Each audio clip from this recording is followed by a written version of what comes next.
Welcome to workout number 4. So in this week's workouts, it'll be the same format of a circuit of 5 exercises. The only difference is that if you want to challenge yourself a little bit more, you have the option to do 4 rounds. Let's get started.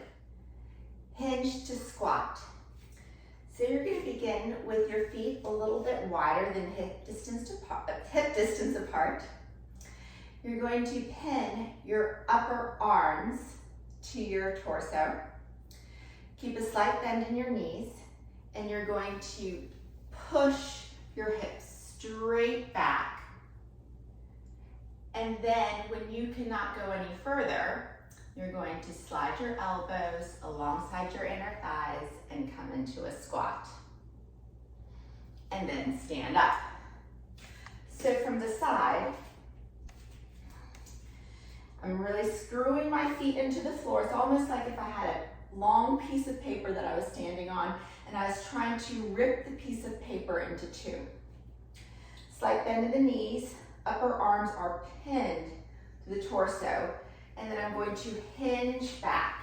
I'm pushing my hamstrings and my hips back. I'm keeping my chest high, and I am imagining that I have a grapefruit right under my chin. Then I'm going to slowly slide my elbows towards my knees. And then stand up. Chest press. So take your dumbbells to your thighs and then make your way back onto the floor.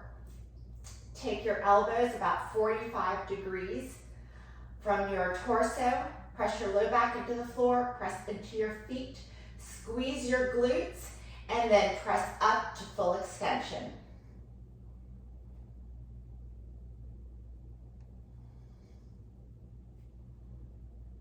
And you will perform 10 of these.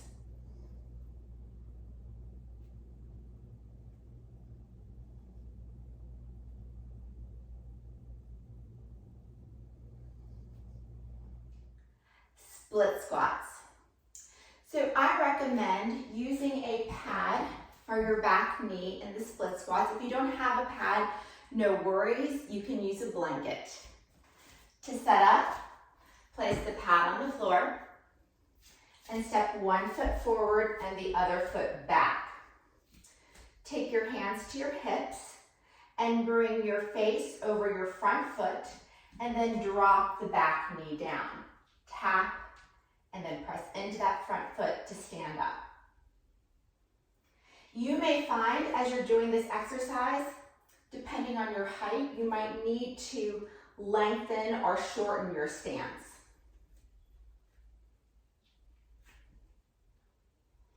To progress the movement, you can take your hands to the back of your head.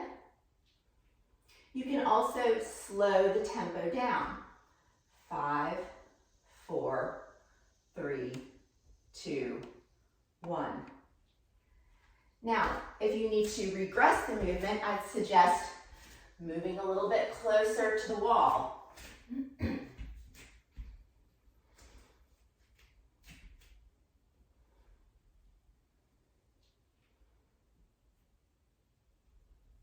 you're going to do 8 on each side.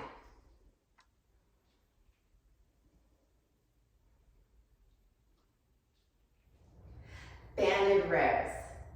So here I've looped a band around an anchor point, and I'm going to take hold of the band in both hands, and I'm going to come into an athletic stance. So my knees are bent, my core is braced, and I'm going to row my elbows back towards my waist. Again, if you want, just like when you were seated with your legs out in last week's workout, if you want to increase the resistance, you can use a thicker band, or you can step back a little bit more to make it more challenging. And again, if you need to make it less challenging, use a less resistant band. And you're going to perform 10 of these.